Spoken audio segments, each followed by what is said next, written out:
Punta tayo mga kamama dito kina Ate Myra. Titingnan natin kasi nagpapalagay sila ng bagong bintana. Pinapalitan nila yung kanilang bintana. So yan, bali ito yung gumagawa ng kanilang bintana. Kanglo Windows and Doors. Yan. Yan yung gumagawa. Bali mga Ukrainian sila. Bali ang papalitan mga kamama, isang yan, big window na yan, then yung door, at saka isang maliit na bintana doon sa kitchen.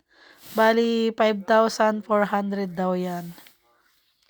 Dito sa dyan sa Kanglo Windows and Doors. Yan, repair. So ito ipapakita ko sa inyo yung isang maliit na additional na pinagawa nila. So ayan, dati aircon yung nakalagay diyan. So ngayon, nilagyan na ng bintana. So yan, bagong-bago at napakaganda.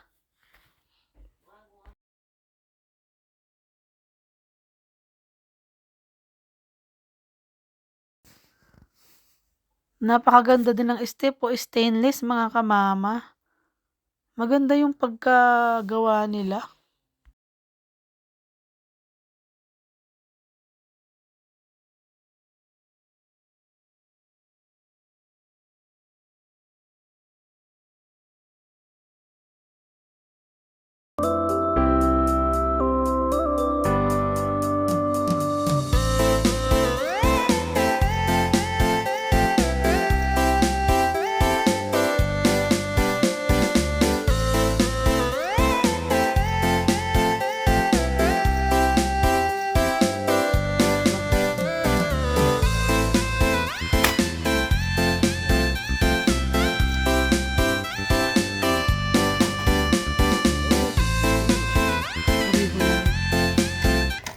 Oh, ang ganda na oh.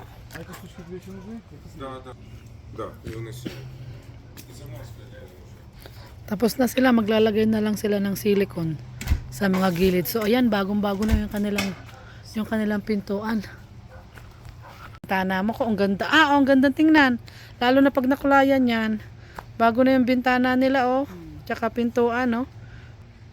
Yan oh. Sige, uwi na ako. Para pala akong luka-luka. Tinuwi yung buko. Bye, Myra. Thank you. Bye-bye. Uwi na tayo. Tinignan lang natin yung kanilang pintuan at bintana. Bali, ginawa ng may pinapalitan nila. Bali, dalawang bintana. Isang maliit, isang malaki. At saka isang pintuan. Around 5,400. Yun. Matagal nilang nagawa. Kasi nga, syempre, mabusisi, mahirap ding maggawa ng pinto at ano. Pero masinop sila, magaling gumawa. Maingat masyado. Maganda yung pagkakagawa. Uuwi na tayo mga kamama.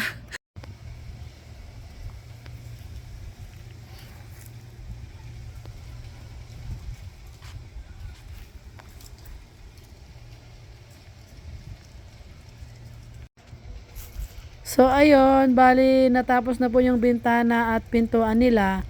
Ngayon, ang ipapalagay naman po ni Kuya Michael kay kapapa natin ay yung bubong ng pintuan at bintana para hindi daw po nakadirect ang snow kapag bumagsak.